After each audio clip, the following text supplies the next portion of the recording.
आदरणीय दर्शकवृन्द नमस्कार। AP talk टाइममा स्वागत छ। म नीरज राज जोशी।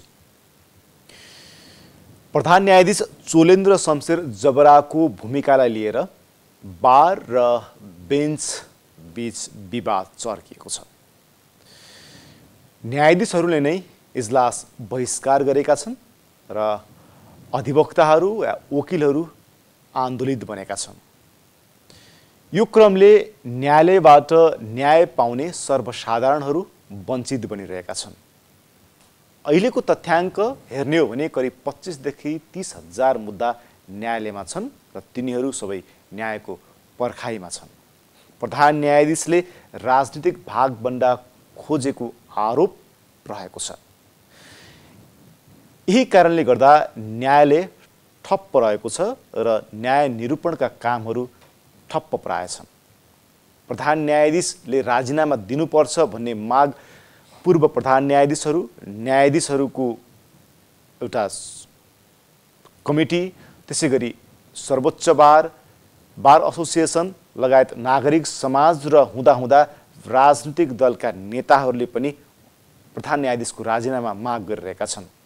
आज हामी न्यायालयभित्रको यो विवाद र राजनीति कसरी जोडिएको छ यी विषयसँग सम्बन्धित रहेर यो बसाइमा कुराकानी गर्ने प्रयासमा रहनेछौँ र हामीसँग हुनुहुन्छ वरिष्ठ अधिवक्ता विष्णु भट्टराई। उहाँलाई कार्यक्रममा स्वागत गर्ने अनुमति चाहन्छु। यहाँलाई स्वागत छ विष्णु सर। हजुर, धन्यवाद। अहिले यो प्रधान न्यायाधीशको भूमिकामाथि प्रश्न उठाउँदै पछिल्लो समय सर्वोच्च अदालतमा जुन किसिमको विवाद देखिएको छ, यो विवादलाई तपाईँले कसरी हेर्नु भएको छ? संविधान राज्य सञ्चालनको विधान हो। त्यो राज्य सञ्चालनको विधान राजनीतिक इच्छा बमोजिम बन्छ।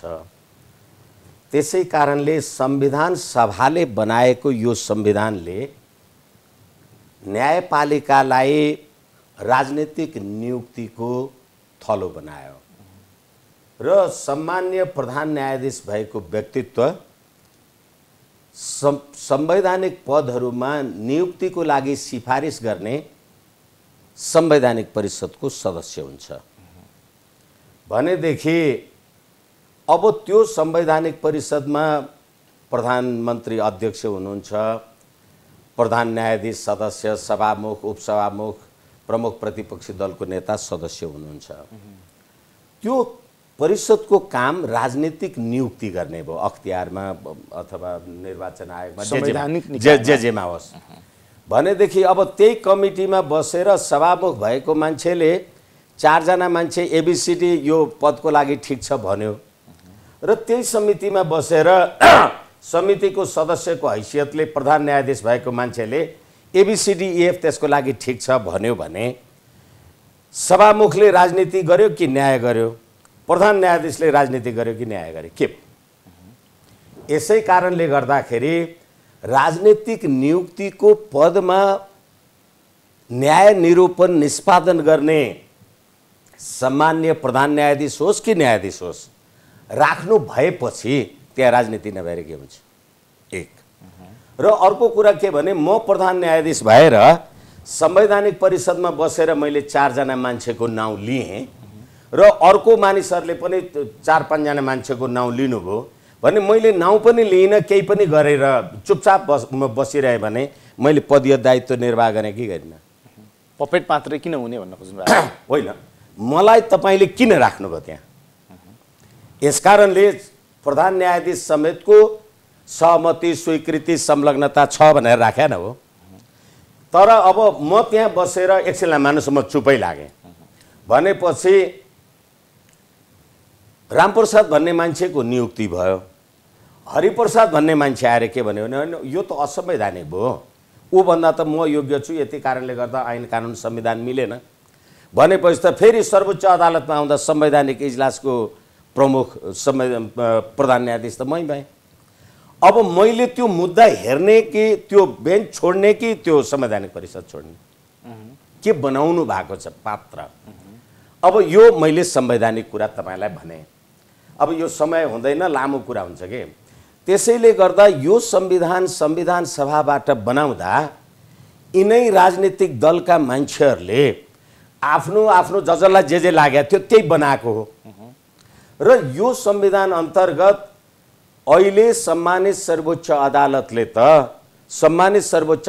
त कार्यकारी पनि यही भयो, न्यायपालिका पनि यही भयो र विधायिका पनि यही भयो। यो भन्यो भने उदेक लाग्न सक्छ।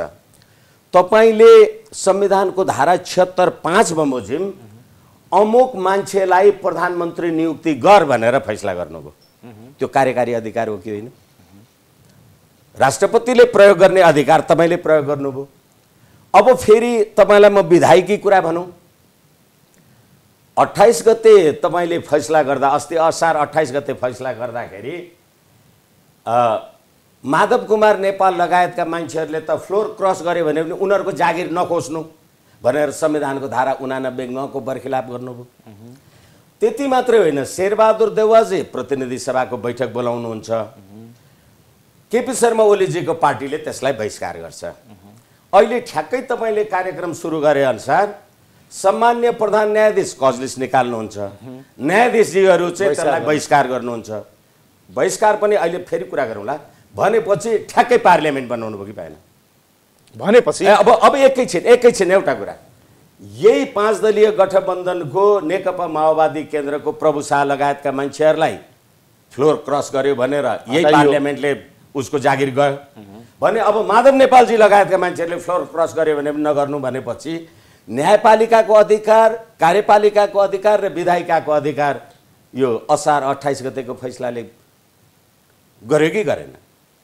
त्यति मात्रै पनि होइन, म तपाईलाई जिम्मेवारीका साथ भन्न सक्छु, हुन त मैले आम सञ्चारमा धेरैचोटि भनिराखेको छु। अहिले चोलेन्द्र शमशेर राणाको विरुद्धमा मलाई चोलेन्द्र शमशेरसँग पक्ष विपक्ष गर्नु छैन।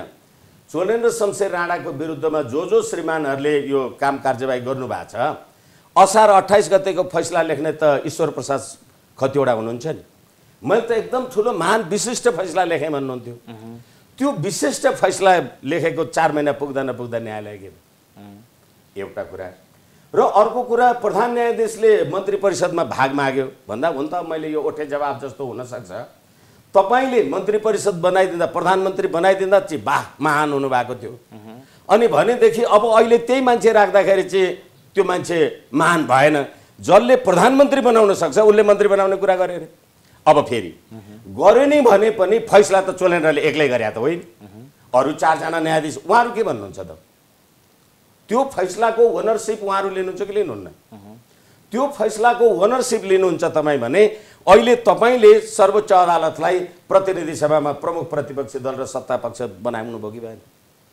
र नेपाली तपाईँ हामी अघि बहिष्कार भन्यौँ, यो बहिष्कार भन्नलाई पनि योग्य हुनुहुन्न उहाँहरू, यो न्यायाधीशहरू। किनभने प्रधान न्यायाधीशले तपाईँ जागिर खानुहुन्छ, जनताको कर खानुहुन्छ, गाडी चढेर आउनुहुन्छ, सलाम खानुहुन्छ, भित्र गएर हाजिर गर्नुहुन्छ, प्रधान न्यायाधीशले कजलिस निकाल्छ अनि त्यहाँबाट केही आधार र कारण हुँदैन, बेन्च नबसेको भनेर कोही पनि मुद्दा सुन्दैन। नीति, नैतिकता, पात्र, पद्धति, प्रणाली, तपाईँहरूको नैतिकता छ कि छैन? प्रधान न्यायाधीशसँग तपाईँको झगडा भयो होला, नेपाली जनताले न्याय नपाउनु पर्ने कारण चाहिँ के हो? अब तपाईले यति भनिसकेपछि त्यही न्यायालयको नेतृत्व गरिसकेका पूर्व प्रधान न्यायाधीशहरूले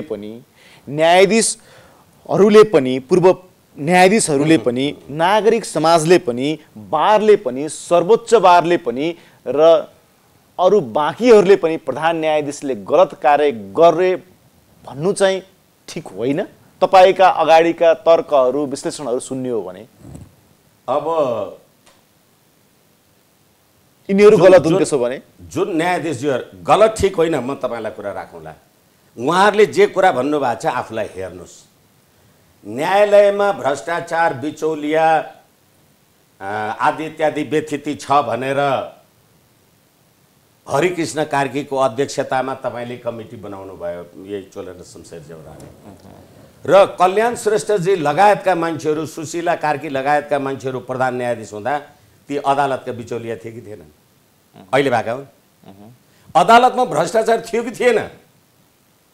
फेरि म तपाईँलाई भनौँ, त्यो त हामीलाई भन्दा अझ बढी तपाईँलाई थाहा होला। तपाईँले त्यहाँ गएर प्र्याक्टिस गर्ने मान्छे, सर्वोच्चको 4 दिवारभित्र बस्ने मान्छे तपाईँ, बारको चार दिवारभित्र बस्ने मान्छे। तपाईँले चारवटा तपाईँले पूर्व प्रधान न्यायाधीशहरूको कुरा उठाएको हुँदा मैले भने मात्रै हो, तपाईँलाई थाहा छ भनेर भने होइन, उहाँहरूलाई याद हुनु पर्यो भनेको।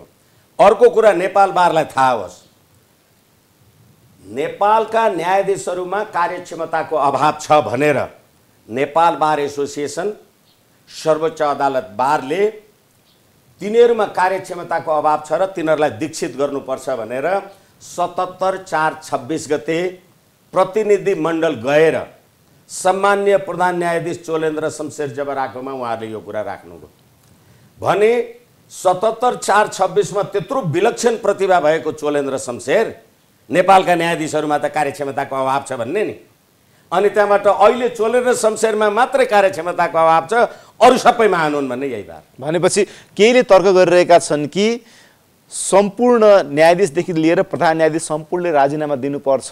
अब अहिलेकै अवस्थामा एकैछिन उनीहरू दोषीका भागीदार पनि छन्, उनीहरू पनि भनिरहँदा तपाईँको तर्क पनि कता कता उनीहरूले गरिरहेको तर्कसँग मिल्न गयो क्या? म दोष खाली गर्नुपर्छ सर्वोच्च अदालत। म दोष अदोषवाला कुरा गरिराखेको छैन। मैले तपाईँलाई दुईटा कुरा निवेदन गरेँ। यो अहिलेको श्री 5 को सरकार भन्छु म, श्री 5हरूले बनाइदिनु भएको परमादेशको सरकार, त्यसको पनि प्रणेता यो सर्वोच्च अदालत र त्यसमा रहेका न्यायाधीशहरू र अझ सर्वोच्च अदालतले त राजनीतिक दलहरू तेरो पार्टी ठिक तेरो पार्टी बेठिक भनेर दलै दर्ता गर्ने काम, निर्वाचन आयोगको काम पनि यसले गर्यो। फेरि पनि यही सर्वोच्च अदालत, यही नेपाल बार तपाईँले प्रधान न्यायाधीश चोलेन्द्रकोमा गएर न्यायाधीशहरूकोमा कार्यक्षमताको अभाव छ भनेर प्रधान न्यायाधीशलाई भन्ने, भोलिपल्ट त्यही अर्को न्यायाधीशकोमा गएर श्रीमान मेरो मुद्दामा मैले जित्नुपर्छ भनेर बहस गर्ने यी वकिल कति नैतिक छन्? अनि नैतिकता खोज्ने है हामीले। तपाईँ कार्यक्षमताको अभाव भएको न्यायाधीशको गएर किन बहस गर्नुभयो? ती त तपाईँकै साथीहरू होइनन् र? अब यो भन्यो भने अलिकति अप्रिय कुरा हुन्छ। कसैले कसैलाई त यो मूर्ख कुरा नगर्न भन्यो भने तैँले मलाई मूर्ख भनेको तैँलाई भने भने मलाई के मूर्ख भन्छ सास, मेरो बाप चाहिँ अरू मभन्दा धेरै मूर्ख थियो भन्थ्यो अरे के भने जस्तै बार के गरिराखेको छ नेपाल बार। फेरि अझै अर्को कुरा, प्रतिनिधि सभा यो विघटनको मुद्दा चलिरहँदाखेरि तपाईँले शेरबहादुर देउवाका वकिल भएका मान्छेहरू अग्निप्रसाद सापकोटालाई विपक्षी बनाउनु भयो। अग्निप्रसाद सापकोटाजीकैमा गएर हामीले त शेरबहादुरको पक्षमा यो लिखित जवाब लेख्नुपर्छ नभए केपी शर्मा ओली हार्दैन भन्ने यिनै वरिष्ठ वकिल होइनन् यो देशका, वादीका पनि प्रतिवादीका पनि? म त मन्त्री पनि बन्न खोजेँ भन्ने आरोप पनि आयो। खोजे के को? त्यसैले मैले पुरा प्रणालीको बारेमा कुरा गरिरहेको छु। अब तपाईँलाई म अर्को कुरा भनौँ, यिनै चोलेन्द्र शमशेर राणा जेठ 8 गते प्रतिनिधि सभा विघटन भएपछि तत्कालीन प्रधानमन्त्रीले मन्त्री परिषदको विस्तार गर्दा संविधानको धारा 77 बमोजिम प्रधानमन्त्री नै प्रतिनिधि सभाको सदस्य छैन, बाँकी छैन, प्रतिनिधि सभा विघटन भइसक्यो, त्यसकारण मन्त्री परिषद विस्तार गर्न पाउँदैन भनेर फैसला गर्ने चोलेन्द्र शमशेर राणा तिनै चोलेन्द्र होइनन् 2 महिना पछाडि प्रतिनिधि सभा बाँकी नै छ र पुनर्स्थापित गर्ने प्रणालीको कुरा गर्दैछु। के संविधान ल्याउनु भएको छ? 2 महिना अगाडि धारा 77 प्रयोग गर्ने तपाईँ, अनि त्यो संविधानको धारामा त प्रष्ट होला, तर त व्याख्या त सर्वोच्चले गर्छ नि। फेरि संविधानको धाराको व्याख्या, अन्तिम व्याख्या त सर्वोच्च अदालतले गर्छ भन्दा संविधानलाई दोषी देखाउनुहुन्छ कि व्याख्या गर्ने व्यक्तिहरूलाई दोषी देखाउनुहुन्छ? कस्तो राम्रो कुरा गर्नुहुन्छ तपाईँ भने। संविधान आफै त बाटोमा हिँड्दैन नि, वर्क गर्दैन नि, फङ्सन गर्दैन नि। तपाईँले के बनाउनु भएको रहेछ? निहित स्वार्थ गाँसियो र त्यो स्वार्थ अनुसार व्याख्या गरियो भने जुनसुकै संविधान पनि गलत साबित हुन सक्छ। एकछिन, तपाईँले पात्र को ल्याएर राख्नुभयो? तपाईँले सर्वोच्च अदालतमा अहिले बालवाला न्यायाधीशहरू नेकपा एमालेको संविधान सभाका समानुपातिक सदस्य छन् कि छैनन्? छन्। नेपाली काङ्ग्रेसका सदस्य छन् कि छैनन्? छन्। अनि यो सम्पूर्ण गतिविधि र न्यायाधीश नियुक्ति गर्दाखेरि तपाईँले आफ्नो आफ्नो राजनीतिक भागभण्डामा न्यायाधीश नियुक्ति गरेपछि अब तपाईँ न्याय खोज्ने? हामी भन्छौँ रुल अफ ल, तर मैले भन्ने गरेको छु हुल अफ ल। किनभने जिन्दाबाद फल्ना न्यायाधीश होसियार खबरदार भने तपाईँ र मेरो मुद्दा पऱ्यो, तपाईँको पार्टी रहेछ मेरो पार्टी छैन। त्यसो भने त समस्या त त्यो वकिल उत्पादन गर्ने, न्यायाधीश उत्पादन गर्ने बारतिरै हो कि क्या हो? होइन, तपाईँले फेरि पनि मैले प्रणालीको कुरा गर्दैछु। अस्ति भर्खरै ललिता निवास प्रकरण, यो 10 गते एउटा अखबारले लेख्यो, ललिता निवास प्रकरणका प्रतिवादी विजय कुमार गजदार सेटिङ गराएर रु 10 लाख धरौटीमा मिति 78-33 गते रिहा भए भनेर लेखेको छ। थाहा रहेछ त यो पत्रकारलाई को त्यो सेटिङ मिलाउने भन्नु परेन? यिनै प्रधान न्यायाधीश चोलेन्द्र शमशेर राणाले हरिकृष्ण कार्कीको संयोजकत्वमा न्यायालयमा भएका व्यथिति, विसङ्गति र भ्रष्टाचार बिचौलिया हटाउनको लागि कमिटी बनाए। भनेपछि तपाईँले कमिटी बनाउनु भयो भने न्यायालयमा भ्रष्टाचार छ भनेर माने होइन, हटाउनलाई होइन कि हुँदै आएको थियो भन्नु पर्यो हैन? एकछिन, यसै कारणले गर्दा यो निरन्तर भनेपछि जसले अहिले प्रधान न्यायाधीश चोलेन्द्र शमशेर जबराको राजीनामा मागिरहेका छन् उनीहरू पनि हो अस्तो छैन। किन भनेदेखि फेरि पनि म तपाईँलाई निवेदन गरौँ, चोलेन्द्र शमशेर जबरा भन्दा अगाडि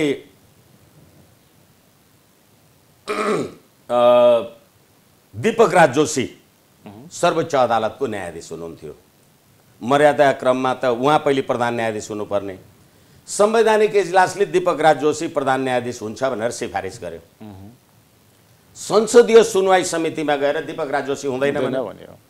भनेपछि दीपक राज जोशी त हाइकोर्टदेखि पुनरावेदन अदालतदेखि सर्वोच्च अदालतसम्म त सयौं मुद्दा फैसला गर्यो होला नि, कर्तव्य विज्ञान लगायतका मान्छेको मुद्दाको फैसला गर्यो होला। त्यो न्यायाधीश चाहिँ अयोग्य भयो, त्यसले फैसला गरेर जनता जेलमा बसेपछि जेलको जेलै बस्नुपर्छ। के बनाउनु भएको छ पद्धति? अब फेरि मैले पुस 5 गते जब केपी शर्मा ओलीजीले प्रतिनिधि सभा विघटन गर्नुभयो त्यतिखेर मैले सर्वोच्च अदालतको संवैधानिक इजलासमा भनेको छु, रेकर्डमा। त्यसो भनियो भने तपाईहरु जो बार एसोसिएसनमा हुनुहुन्छ, सदस्य हुनुहुन्छ, बार एसोसिएसनमा रहिरहँदा तपाईहरुले संविधानको धारा, कानुनको दफाहरुमा तपाईहरु टेकेर वकालत गर्नुहुन्छ। तीनै वकालत गरेका तपाईहरु मध्येकै साथीहरु पछि न्यायाधीश भएर आउनुहुन्छ। त्यतिखेर उहाँहरुले त्यो धारा, उपधारा, कानुनका दफाहरु टेकेर अदालतमा वकालत गर्दै गर्दा उनीहरु सही, त्यतिखेर पनि त उनीहरुले त्यही कानुनले टेकेर त्यही कानुनलाई व्याख्या गरेर आएका हुन्। प्रधान न्यायाधीश या न्यायाधीश भइसकेपछि उनीहरुले गरेको व्याख्या, हिजो गरेको वकालत गर्दाखेरिको व्याख्या र न्यायाधीश भइसकेपछि फैसला दिएको विषय चाहिँ कसरी फरक हुन आउँछ? किनभनेदेखि गलत काम त त्यतिखेरैबाट सुरु भएको छ होइन? त्यसो भने the man is a political animal. मानिस राजनीतिक विचार शून्य हुँदैन। त्यसमाथि पनि सधैँ संविधान र कानुनको कुरा गर्ने वकिलहरू पनि राजनीतिक विचार शून्य हुँदैनन्। तर तपाईले नेपाल बारको निर्वाचन लड्दाखेरि कुनै पार्लियामेन्टको सदस्य लडे भन्दा बढी जुन राजनीतिक दलहरूका दबाव, प्रभाव, क्षमता आदि इत्यादि जे पर्छन् होला, त्यो सम्पूर्ण राजनीतिक दलहरूको इच्छा आकांक्षाको हिसाब किताबमा तलमाथि आउने कुरा गर्छन्। यसको मतलब वकिलहरू कानुनी दृष्टिकोणबाट, राजनीतिक दृष्टिकोणबाट विचार शून्य हुन् भनेको होइन। तर तपाईँ जहाँ हुनुहुन्छ, तपाईँ आस्थाको आधारमा न्यायाधीश भएर, मैले तपाईँलाई भर्खरै पनि भने, चोलेन्द्र शमशेर राणा यिनै मान्छे हुन् जसले संविधानको धारा 77 बमोजिम प्रतिनिधि सभा विघटन भइसक्यो भनेर मन्त्री खुस्काए। तिनै चोलेन्द्र शमशेर राणा हुन् 2 महिना पछाडि प्रतिनिधि सभा बाँकी छ भन्नुको अर्थ तपाईले न्याय गर्नुभयो कि राजनीति गर्नुभयो?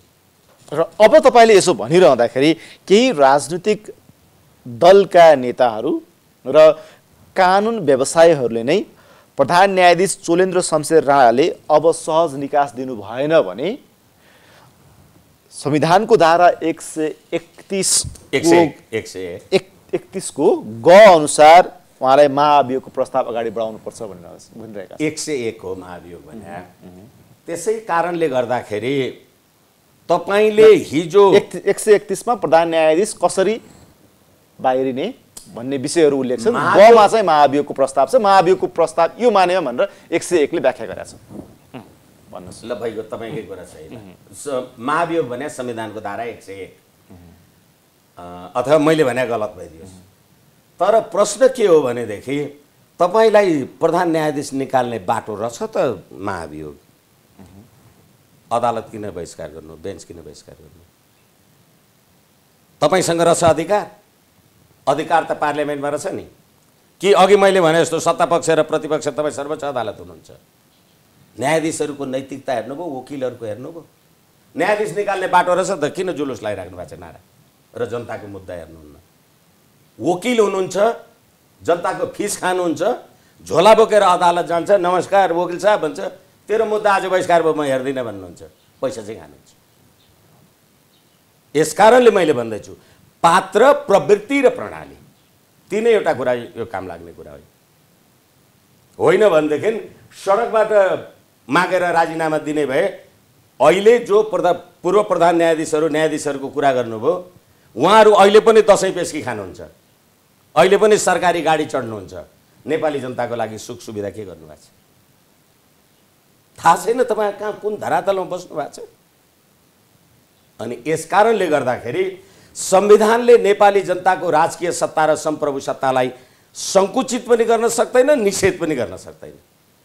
यस कारणले गर्दाखेरि तपाईहरूले यो 12-14 वर्षको दरमियानमा कस्तो पात्र, प्रवृत्ति र प्रणालीलाई लिएर हुर्केर आउनु भएको रहेछ थाहा भएन अहिले? भनेपछि के संविधानमै रहेको व्यवस्था अनुसार अघि तपाईँले सुरुमा पनि भन्नुभयो कि यो संवैधानिक परिषद मार्फत संवैधानिक निकायहरूमा गरिने नियुक्तिमा प्रधान न्यायाधीशलाई पनि सदस्य बनाउनु सबैभन्दा ठुलो गल्ती त्यही हो, त्यो सच्याउनु पर्छ भन्ने तपाईँको तर्क?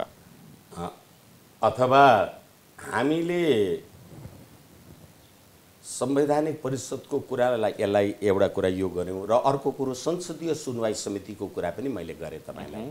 गर्दै गर्दाखेरि मैले बेन्चमा भनेको थिएँ अलिकति कन्टेन्ट हामी टुङ्ग्याउन पाएनौँ।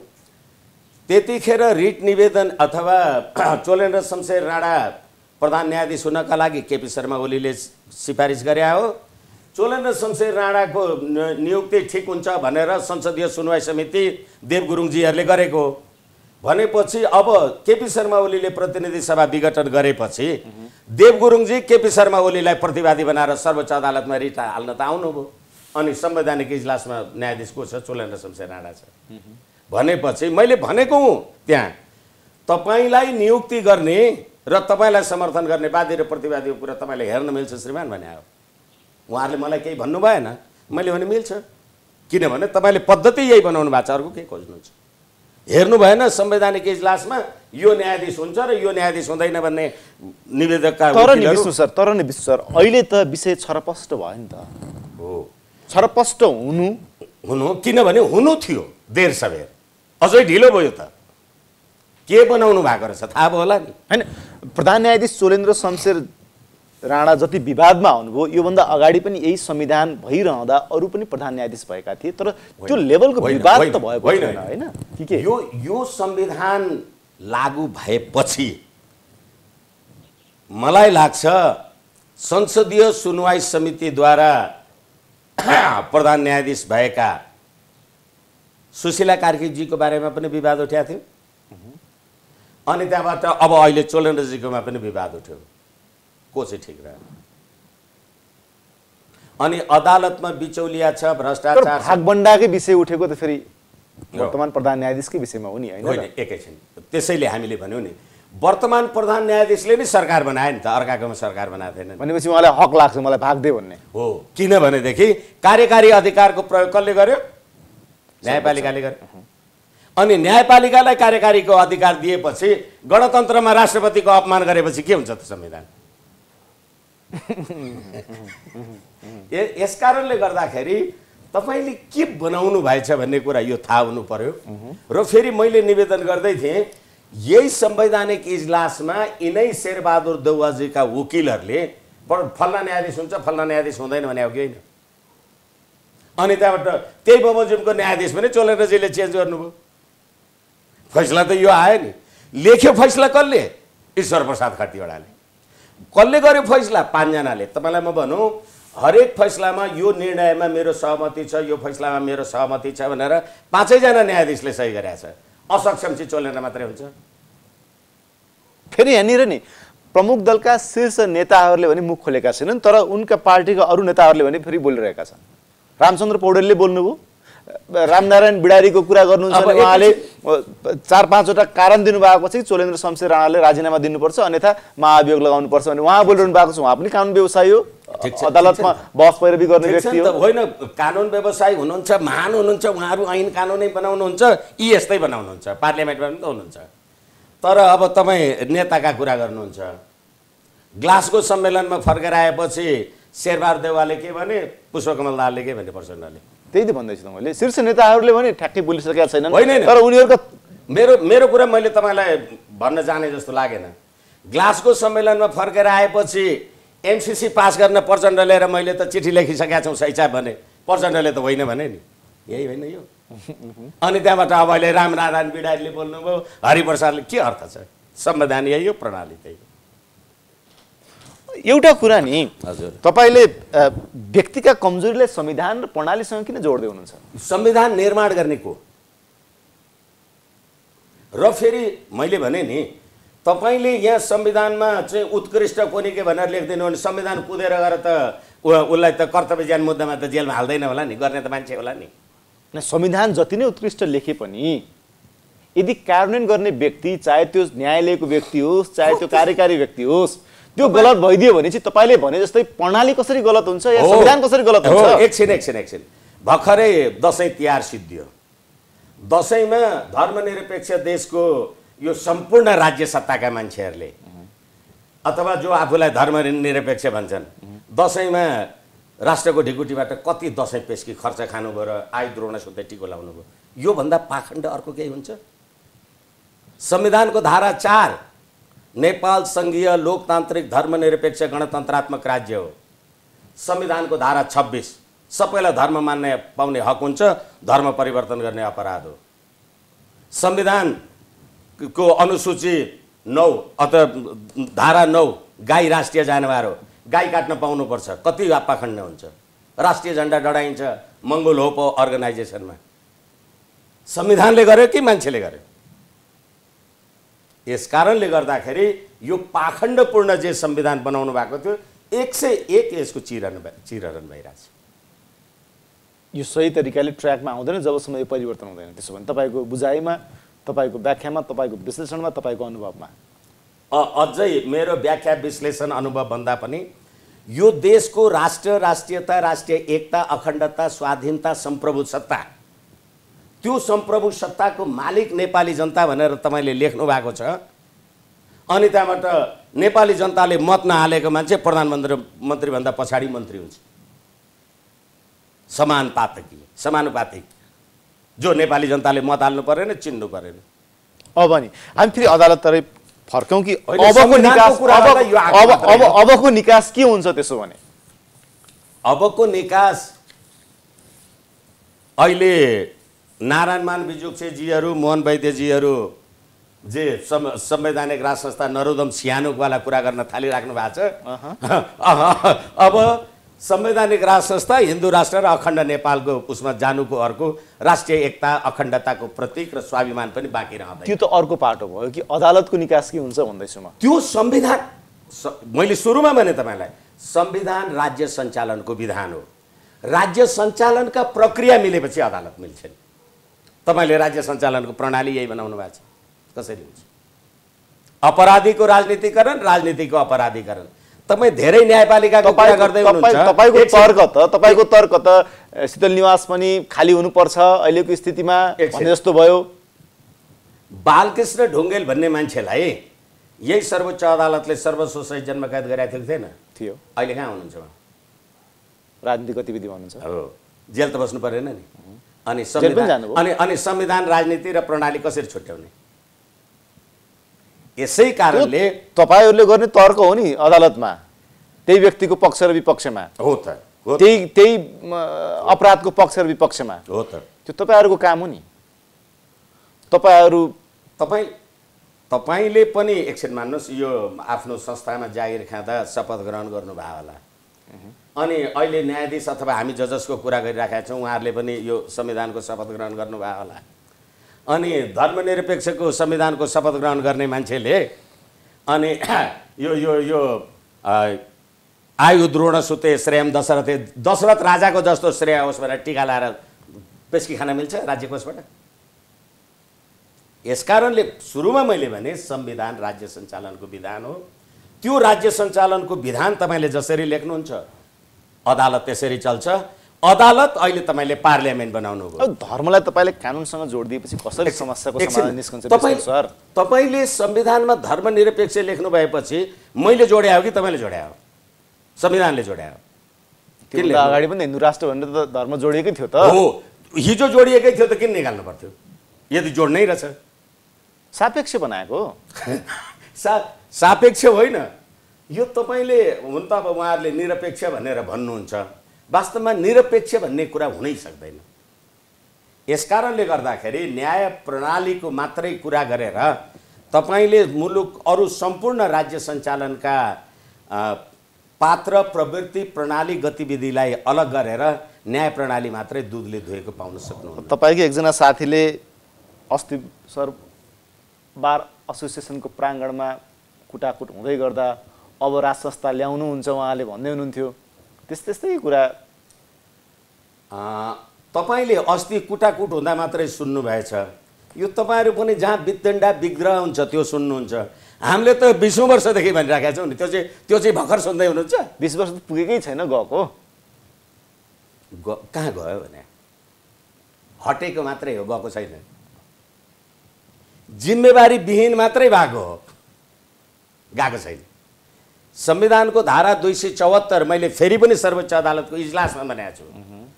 यो संविधानको संशोधनको बारेमा कुरा गर्दा नेपाल नेपाली जनताको एकता राष्ट्रियता सम्प्रभुता अखण्डता स्वाधीनता भन्दा बाहेक अरू सम्पूर्ण कुरामा संविधानको संशोधन हुन सक्छ भन्ने संवैधानिक व्यवस्था भएपछि सङ्घीय लोकतान्त्रिक गणतन्त्रात्मक धर्मनिरपेक्ष कहाँ संस्थागत भयो र?